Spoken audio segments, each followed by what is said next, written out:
बहुत साल पहले का बात है। सुंदरबन नाम का एक बहुत बड़ा हरा भरा जंगल था।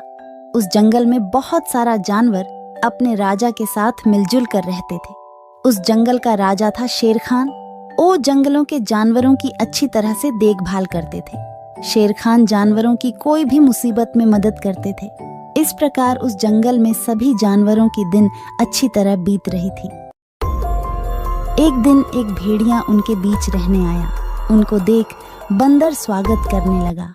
अरे देखो देखो, हमारा जंगल कितना सुंदर और शांत है कि दूसरे जंगल के जानवर भी यहाँ रहने आए हैं। अरे कौन है वह जो हमारे बीच रहने आया है? वो देखो, वहाँ पेड़ के नीचे खड़ा है। और भेड़िया भाई, हमारे जंगल में तुम्हारा स्वागत है। इस जंगल में हम सब मिलजुल कर रहते हैं, तुम भी हमारे साथ रहो। बंदर की बात सुनकर भेड़िया थोड़ा आगे आता है, फिर कहता है, अरे आप लोगों का बहुत बहुत धन्यवाद जो आप लोगों ने हमें यहाँ रहने का मौका दिया। मैं हमेशा आप लोगों के साथ मिलजुल कर रहूंगा। भेड़िए के बारे में हाथी और हिरनी आपस में बात करने लगे। देखने में तो वह शांत ही लग रहे हैं, लेकिन क्या वह हमारे साथ मिलजुल कर रह पाएंगे?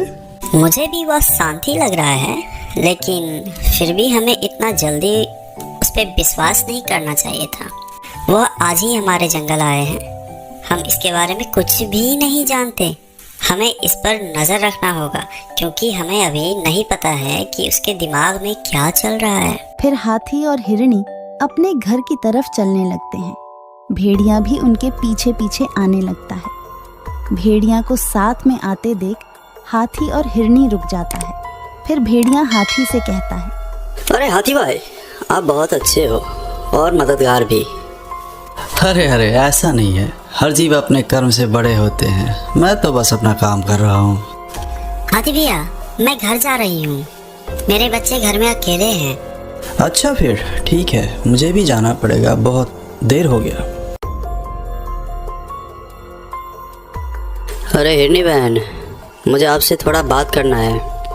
अच्छा ठीक है, जल्दी बताइए, क्या बात करना चाहते हैं? मुझे अपना घर भी जाना है। कुछ ज़्यादा नहीं, मुझे इस जंगल के राजा के बारे में जानना है। हमारे जंगल का राजा शेर खान है और वह बहुत अच्छा है। वो हम सबकी सुरक्षा करता है और सबकी मदद भी करता है। इस तरह बात करते करते भेड़िया हिरनी के घर तक पहुंच जाता है। हिरनी बहन, क्या आप यहीं पे रहते हैं? यही आपका घर है? हाँ हाँ, यही मेरा घर है। यही मैं अपने बच्चों के साथ रहती हूँ। आज से मैं आपका नया दोस्त हूँ। मुझसे कोई भी मदद चाहिए तो आप मुझे बुला लीजिएगा, ठीक है? अभी मैं चलता हूँ। यह कहकर भेड़िया वहाँ से चला जाता है। फिर हिरनी मन ही मन कहती है, कितना अच्छा है हमारा नया साथी, दिल का बहुत साफ लगता है। इस तरह कुछ दिन बीत जाने के बाद जंगल में एक एक करके जानवरों के बच्चे गायब होने लगते हैं। सभी बहुत चिंतित हो गए कि आखिर उन सब के बच्चे गायब कैसे हो रहे हैं। मुझे कुछ समझ में नहीं आ रही है कि आखिर हमारे बच्चे कैसे गुम हो रहे हैं, क्या कारण हो सकता है। मुझे बहुत डर भी लग रही है। हमारे बीच तो ऐसा कोई नहीं है जो अपने ही बच्चे को नुकसान पहुंचा सकता है। मुझे लगता है जंगल में कोई भूत और पिशाच का प्रकोप बढ़ गया है। यह तो बहुत गलत हो रहा है। हमारे साथ कौन ऐसा कर सकता है? आप लोगों को अगर मेरी कुछ मदद चाहिए तो मैं हमेशा आप लोगों के लिए तैयार हूँ। मुझे लगता है हम सबको मिलकर इस समस्या का समाधान ढूंढना चाहिए। फिर सब मिलकर राजा के पास जाते हैं और अपने बच्चों की गायब होने की शिकायत करने लगते हैं। अपनी प्रजा की ऐसी बातें सुनकर राजा शेर खान बहुत दुखी हो जाता है। हमारे जंगल में यह सब क्या चल रहा है? हमारे जंगल तो सबसे शांत था, लेकिन पता नहीं हमारे जंगल को किसी की नजर लग गई है। खैर, आप लोग जाइए, मैं इस समस्या का कोई उपाय सोचता हूँ। फिर सभी जानवर अपने अपने घर वापस लौट आए और सब डर डर के रहने लगे। इधर हाथी हिरनी के घर पर जाकर इस समस्या का बात करने लगे। अब हम लोगों को ज्यादा सतर्क रहना होगा। कब क्या हो जाए कुछ बोल नहीं सकते। हाँ, आप सही बोल रहे हैं हाथी भैया। जब तक वह पकड़ा नहीं जाता, हम लोग को सावधान रहना होगा। तभी खरगोश वहाँ पर भागते हुए आता है और कहता है, अरे कोई मेरे बच्चे को बचा लो, कहीं नहीं मिल रहा है मेरा बच्चा, कोई मदद करो मेरी, कोई मदद करो। अरे यह तुम क्या कह रहे हो? अभी तो सब ठीक ठाक चल रहा था, अभी क्या हो गया? हे भगवान, ये सब क्या हो रहा है? हाँ, मैं अपने बच्चों को घर में अकेला छोड़कर बाहर काम करने गई थी। जब मैं काम करके वापस आई तो मेरा बच्चा नहीं था। मैंने सारे जगह ढूंढ लिया लेकिन वह कहीं नहीं मिले। अब मैं क्या करूं, कहाँ जाऊं? हे भगवान, यह क्या जुल्म हो रहा है हमारे बच्चों के साथ। अब तो मुझे और भी ज़्यादा डर लगने लगा है। मुझे लगता है हमारे बीच कोई जासूस है जो हमारे पल पल की खबर हमारे दुश्मनों को बता रहा है। यह बात तो तुम बिल्कुल सही कर रही हो, मुझे भी इस बात पर शक हो रहा है। ठीक है, अभी मैं चलती हूँ, मुझे बहुत देर हो गई है, मेरे बच्चे घर पे अकेले हैं। इतना कहकर वह सब अपने अपने घर चले जाते हैं। अगले दिन हिरणी अपने बच्चों को घर में अकेला रखकर जंगल में जाती है खाना ढूंढने के लिए। खाना ढूंढते ढूंढते उसे बहुत देर हो जाती है। अरे बाप रे, खाना ढूंढने में बहुत देर हो गई। मेरे बच्चे घर पर अकेला है, मुझे अब जल्दी घर जाना है। मुझे नहीं पता कि मेरे बच्चे घर पर ठीक है या नहीं। भगवान मेरे बच्चे को कोई नुकसान ना हो। इतना कहकर हिरणी भाग के अपने घर की ओर जाती है। जब वह अपने घर पहुंचते हैं तो देखते हैं कि बच्चा तो वहां पर है ही नहीं। फिर वह बाहर आकर रोने लगती है। हे भगवान, मेरे बच्चे नहीं है, अब मैं क्या करूं? आज मेरा भी बच्चा गायब हो गया। हिरणी का रोने का आवाज सुनकर खरगोश वहां पर आ जाता है। क्या हुआ हिरणी बहन, तुम रो क्यों रही हो? आज मेरा भी बच्चा गायब हो गया है। मैं बाहर गया था खाना लाने, जब मैं वापस आकर अपने घर आया तो देखा कि वहाँ पे मेरा बच्चा नहीं है। अब मैं क्या करूं? शोरगुल सुनकर हाथी भी वहां पर आ जाता है और सारी बात सुनने के बाद बोलता है, एक बार वह दरिंदा अगर मेरे हाथ आ जाए तो मैं उसे अपनी सूर में लपेट कर पटक पटक कर उसको चटनी बना दूंगा। बात करते करते उन लोगों को भेड़िया पर शक हो जाता है और वह सब मिलकर उसकी शिकायत राजा से करने जाते हैं। महाराज, मुझे तो पूरा शक है कि वह भेड़िया हमारे बच्चे को शिकार बना रहा है, लेकिन वह बहुत होशियार है, वह कोई भी सबूत नहीं छोड़ रहा। मुझे भी उसी पर शक है महाराज, क्योंकि उसके आने के बाद ही जंगल में ये सब चल रहा है। आप लोग सही बोल रहे हैं, लेकिन मैं राजा हूँ, मुझे तो सबूत चाहिए। मैं बिना सबूत का उसे कुछ भी नहीं कर सकता। आप लोग उसके खिलाफ सबूत लेकर आइए, फिर मैं उसको दंड दूंगा। महाराज शेर खान का बात सुनकर सभी जानवर बहुत उदास हो जाते हैं और वह सब वहां से वापस आने के बाद आपस में बातें करने लगते हैं। अगर उस भेड़िया के खिलाफ एक भी सबूत मिल जाए तो मैं खुद ही उसे मार के ख़त्म कर दूंगा, फिर राजा का कोई ज़रूरत ही क्या पड़ेगी। बिल्कुल सही बोल रहे हो। हम लोग राजा के पास बहुत उम्मीद लेकर गए थे कि वह हमारे मदद करेंगे। ऐसा राजा का क्या लाभ जो हमारी मदद नहीं कर सकते, हमारे बच्चों को हिफाजत नहीं कर सकते। देखो भाइयों, अभी यह वक्त राजा का बात करने का नहीं है। इस विषय में हम बाद में भी सोच सकते हैं। फिलहाल तो हमें उस राक्षस को पकड़ना है जो हमारे बच्चों को गायब कर रहा है। मुझे तो उसी भेड़िया पर ही पूरा शक है। वह अच्छा बनने का नाटक करके हमारे साथ यह सब कर रहा है। हमें कुछ ऐसी योजना बनाना चाहिए जिससे हम उस राक्षस को नंगे हाथ पकड़ सकें। हम सब अपनी अपनी योजनाएं बनाएंगे और जिसका योजना सबसे अच्छा हुआ हम उस पर काम करेंगे। चलो राजा के पास चलते हैं। योजना के अनुसार बंदर सारे जंगल में राजा के साथ बैठक की घोषणा करता है। फिर सारे जानवर राजा के पास चलने लगते हैं। इधर भेड़िया झाड़ में छुपकर सब कुछ देख रहा था। अच्छा, तो राजा के साथ आज सारे जंगल का बैठक है, तो सारे जानवर राजा के पास ही जाएंगे, यानी सबके बच्चे घर में अकेले रहेंगे। आज मुझे फिर से शिकार करने का अच्छा मौका मिला है। फिर भेड़िया अपना शिकार ढूंढने के लिए आगे बढ़ता है। यहाँ सभी मिलकर महाराज शेर खान को भेड़िया के खिलाफ सबूत दिखाते हैं और वह बोलते हैं कि महाराज, आज भेड़िया को नंगे हाथ पकड़ने का अच्छा मौका है। फिर महाराज शेर खान जानवरों की बात मानकर उस भेड़िया का पीछा करने लगता है।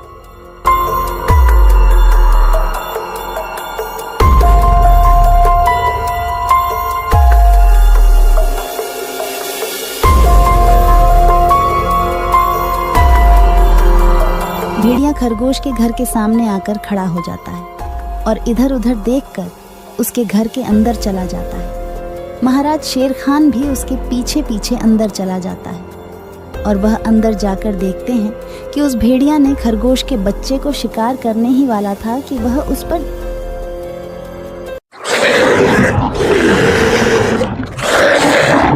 और उसे वहीं मार देते हैं। तो दोस्तों, ये कहानी से हमें यह सबक मिलती है कि हमें नए लोगों को मदद तो करनी चाहिए, लेकिन उस पे आंख बंद करके कभी भरोसा नहीं करनी चाहिए। दोस्तों, मेरे इस चैनल को ज़रूर सब्सक्राइब करें। आपका बहुत बहुत धन्यवाद। बहुत साल पहले की बात है। सुंदरबन के जंगल में शेर खान का शासन था। शेर खान दिल का बहुत अच्छा था। शेर खान हमेशा जंगल के जानवरों का ख्याल रखता था। एक सियार शेर खान का वफादार मंत्री था। वह जंगल में घूमता और सारे समाचार लाकर शेर खान को देता रहता था। एक दिन सियार शेर खान के पास आया और कहा, महाराज, जंगल के सभी जानवर कह रहे हैं आपके बाद इस सिंहासन पर कौन बैठेगा, इसीलिए ये सब कह रहे हैं कि आपकी शादी हो जानी चाहिए, क्योंकि आपका संतान ही आगे चलकर इस जंगल का राजा बनेगा। हाँ, जंगल की जानवर सही कह रहे हैं। मेरा संतान ही आगे चलकर इस जंगल का राजा बनेगा, इसीलिए मैं अवश्य शादी करूंगा। तुम शादी की तैयारियां करो। फिर शेर खान की शादी बड़ी ही धूमधाम से हो रहे थे। जंगल के सभी जानवरों को शादी में बुलाया गया था। सिर्फ एक छोटे से चूहे को छोड़कर शादी में बहुत सारा खाने पीने का इंतजाम किया गया था। सभी जानवर पेट भर खाना खाया। इधर चूहा को निमंत्रण ना मिलने के कारण वह बहुत गुस्से में था। ये शेर तो बड़ा ही घमंडी निकला। उसने मुझे शादी में ना बुलाकर मेरा अपमान किया है। मैं इसका बदला अवश्य लूंगा। इस बात को लेकर चूहा बहुत ही नाराज था। वह मन ही मन सोचने लगा कि इसका बदला कैसे लिया जाए। कुछ देर सोचने के बाद वह एक योजना बनाता है। मैं भी शादी करूंगा। हाँ, मैं भी शादी करूंगा। बड़ी धूमधाम से शादी करूंगा और शादी में उस शेर को छोड़ के सभी को आमंत्रित करूंगा। हाँ, यही ठीक रहेगा। फिर चूहे ने शादी करने का फैसला कर लिया और वह अपने लिए एक दुल्हन ढूंढने निकल पड़ा। थोड़ी दूर जाने के बाद उसे एक दुल्हन दिखाई पड़ा।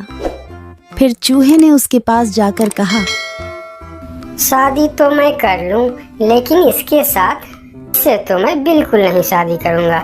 मेरी दुल्हन तो उस घमंडी शेर के दुल्हन से भी सुंदर और शक्तिशाली होनी चाहिए। फिर चूहा आगे जाकर एक पेड़ के नीचे रुक गया। दुल्हन की खोज को लेकर चूहा चिंतित हो गया। वह सोच रहा था कि भला इतनी सुंदर और शक्तिशाली दुल्हन उसे कहाँ मिलेगा। यह सोचते सोचते वह चल ही रहा था कि उसकी नजर आसमान की तरफ गई। उसने देखा कि सूर्य भगवान आसमान में चमक रहे हैं। तभी उसके दिमाग के बत्ती जली। अरे वाह, सूर्य भगवान तो सबसे शक्तिशाली है। कितना तेज है उनका। यही ठीक रहेगा। उनकी बेटी सुंदर भी होगी और शक्तिशाली भी। फिर चूहा एक पेड़ के नीचे ध्यान लगाते हुए बैठ गया और सूर्य भगवान को तपस्या करने लगा। ओम सूर्याय नमः, ओम सूर्याय नमः, ओम सूर्याय नमः। इधर चूहे को तपस्या करते हुए देखकर सूर्य भगवान बहुत आश्चर्य हुए कि यह नन्हा सा चूहा उनकी तपस्या क्यों कर रहा है। फिर सूरज भगवान चूहे के सामने प्रकट हुए। बोलो नन्हे से चूहे, तुम मेरे तपस्या क्यों कर रहे हो? क्या चाहिए तुमको? तुम जो मांगोगे मैं तुम्हें वह सब दूंगा। हे भगवान, आप आगे। मुझे तो अपनी आंखों पर यकीन नहीं हो रहा है कि एक नन्हा सा चूहे की बात सुनकर आप मेरे पास आ गए। हाँ, मैं सचमुच तुम्हारे पास आया हूँ। बोलो तुम्हें क्या चाहिए? भगवान, मैं शादी करना चाहता हूँ। अरे वाह, यह तो बहुत ही अच्छी बात है। इसमें मैं तुम्हारा क्या मदद कर सकता हूँ? मैंने यह प्रण किया है भगवान कि जो दुनिया में सबसे ज्यादा शक्तिशाली होगा मैं उसके बेटी से ही शादी करूंगा, और आप इस दुनिया में सबसे शक्तिशाली हो, इसीलिए मैं आपकी बेटी से शादी करना चाहता हूँ। चूहे की बात सुनकर सूर्य भगवान सोच में पड़ जाते हैं कि मैं इस छोटी सी चूहे के साथ अपनी बेटी का शादी कैसे कर सकता हूँ, और फिर उन्होंने मन ही मन सोचने लगे, यह चूहा तो बिल्कुल पागल लग रहा है। इससे भला मैं अपनी बेटी की शादी कैसे करवा सकता हूँ? कुछ भी करके मुझे इससे छुटकारा पाना ही होगा, मगर कैसे? मुझे जल्दी कुछ करना पड़ेगा। तभी उनके मन में एक ख्याल आया और उन्होंने चूहे से कहा, अरे यह तो बहुत ही अच्छी बात है कि तुम मेरी बेटी से शादी करना चाहते हो। मुझे अपनी बेटी के लिए तुमसे अच्छा वर और कहाँ मिलेगा? सूर्य भगवान का बात सुनकर चूहा मन ही मन बहुत खुश हो गया और उसके मन में लड्डू फूटने लगे। तभी सूर्य भगवान बोलते हैं, लेकिन एक समस्या है, मैं दुनिया का सबसे शक्तिशाली नहीं हूँ, और तुमने प्रण किया है कि जो दुनिया में सबसे ज्यादा शक्तिशाली होगा तुम उसी के बेटी से शादी करोगे। अगर तुमने मेरी बेटी से शादी की तो तुम्हारा प्रण टूट जाएगा। हे भगवान, ये आप क्या बोल रहे हो? आपसे भी शक्तिशाली? आपसे शक्तिशाली भला इस दुनिया में और कौन हो सकता है? मुझसे शक्तिशाली तो वह बादल है जो अपने परछाई से मुझे भी ढक देता है। यह सुनकर चूहा आसमान की तरफ बादल को देखने लगा और बोला, अगर बादल आपसे भी ज्यादा शक्तिशाली है तो मैं फिर उसकी बेटी से ही शादी करूंगी। आप उसे नीचे बुलाइए। फिर सूर्य भगवान ने बादल को नीचे बुलाया और बादल उनकी बात मानकर धीरे धीरे नीचे आया। बादल जी, मैं आपकी बेटी से शादी करना चाहता हूँ क्योंकि आप दुनिया के सबसे शक्तिशाली हो। मैं अपने आप को बहुत बड़ा भाग्यमानी समझूंगा अगर आपकी विवाह मेरी बेटी से हुई, लेकिन मैं दुनिया का सबसे शक्तिशाली नहीं हूँ। मुझसे शक्तिशाली तो हवा है जो हमें भी उड़ाकर दूर चला जाता है। अच्छा, तो यह बात है। ठीक है, फिर मैं हवा की बेटी से ही शादी करना चाहता हूँ। आप हवा को बुलाइए। फिर बादल ने हवा को बुलाया और हवा धीरे धीरे करके नीचे आया। फिर चूहा ने अपनी विवाह का प्रस्ताव हवा को बताया। फिर हवा मुस्कुराते हुए बोली, मुझे बहुत अच्छा लगेगा अगर मेरी बेटी की विवाह आपके साथ होता है, लेकिन मैं दुनिया का सबसे शक्तिशाली नहीं हूँ। मुझसे शक्तिशाली तो पर्वत है जो हमारे हवा के झोंकों को भी रोक देता है। आप उनकी बेटी से ही शादी कीजिए। फिर पर्वत को भी बुलाया जाता है और चूहे ने पर्वत के सामने भी अपना प्रस्ताव रखता है। पर्वत जी, आप दुनिया का सबसे शक्तिशाली है और मैं आपकी बेटी से शादी करना चाहता हूँ। क्या आपको कोई ऐतराज है? मुझे भला क्या ऐतराज हो सकता है? आप मेरी बेटी से विवाह करना चाहते हैं, यह बहुत ही अच्छी बात है, लेकिन मैं भी दुनिया का सबसे शक्तिशाली नहीं हूँ। ये आप क्या कह रहे हैं? मैं यकीन नहीं कर सकता कि आपसे शक्तिशाली भी दुनिया में और कोई होगा। हाँ है, मेरे शिखर पर एक मोटा सा चूहा रहता है। वह मुझे रोज कुतर कुतर के वहाँ एक बड़ा सा सुरंग बना लिया है और उसमें अपने बच्चों और परिवार के साथ रहता है। वह मुझसे भी शक्तिशाली है। आप उसी के बेटी से क्यों नहीं शादी कर लेते? अगर ऐसी बात है तो फिर आप मुझे ले चलो उसके पास। मैं उसके बेटी से ही शादी करना चाहता हूँ। फिर सब मिलकर उस मोटे चूहे के पास जाता है और उसके पास उस नन्हा सा चूहा का शादी का प्रस्ताव रखता है। फिर जब नन्हा चूहा उस मोटे चूहा की बेटी को देखते हैं तो वह उसे बहुत पसंद आता है और फिर उन दोनों का शादी बहुत ही धूमधाम से होता है। नन्हे चूहे ने जंगल की सारे जानवरों को निमंत्रण दिया, लेकिन शेर से बदला लेने के लिए उसने उनको निमंत्रण नहीं भेजा। जब शेर खान को इस बात की खबर होती है तो शेर खान बहुत ही गुस्सा हो जाता है और अगले दिन सियार को उस चूहे के पास भेजता है और बोलता है, उस चूहे को कल मेरी दरबार में हाजिर करो। अगले दिन सियार उस चूहे को बुलाने के लिए उसके घर पर जाता है। अरे चूहा भाई, तुमको शेर खान ने याद किया है, जल्दी चलो। चूहा सियार के साथ शेर खान के दरबार में जाता है। उसे देखते ही शेर खान चिल्लाकर बोलते हैं, क्यों रे चूहे, तुम्हारी इतनी बड़ी दुस्साहस। तुमने अपनी शादी में जंगल की सभी पक्षी और जानवरों को निमंत्रण दिया और तुमने मुझे बुलाना सही नहीं समझा। मैं इस जंगल का राजा हूँ और सबसे शक्तिशाली भी। अगर मैं चाहूँ तो तुमको एक झटके में खत्म कर सकता हूँ।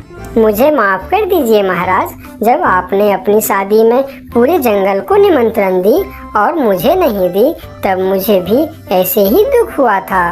यही एहसास दिलाने के लिए मैंने आपको निमंत्रण नहीं दिया। मुझे माफ कर दीजिए। क्यों रे सियार, तूने ऐसा क्यों किया? मैंने तो तुमको बोल दिया था कि जंगल के कोई भी पशु पक्षी छूटनी नहीं चाहिए। फिर तुमने इस चूहे को निमंत्रण क्यों नहीं दिया? मुझे माफ कर दीजिए महाराज, गलती हो गई। मैंने सोचा यह छोटा सा जीव, इसको क्या निमंत्रण देने का, इसलिए मैंने इसे छोड़ दिया था। मुझे आप माफ कर दीजिए। ठीक है, अगले बार से ध्यान रखना। मेरे लिए जंगल का हर जीव एक जैसा है।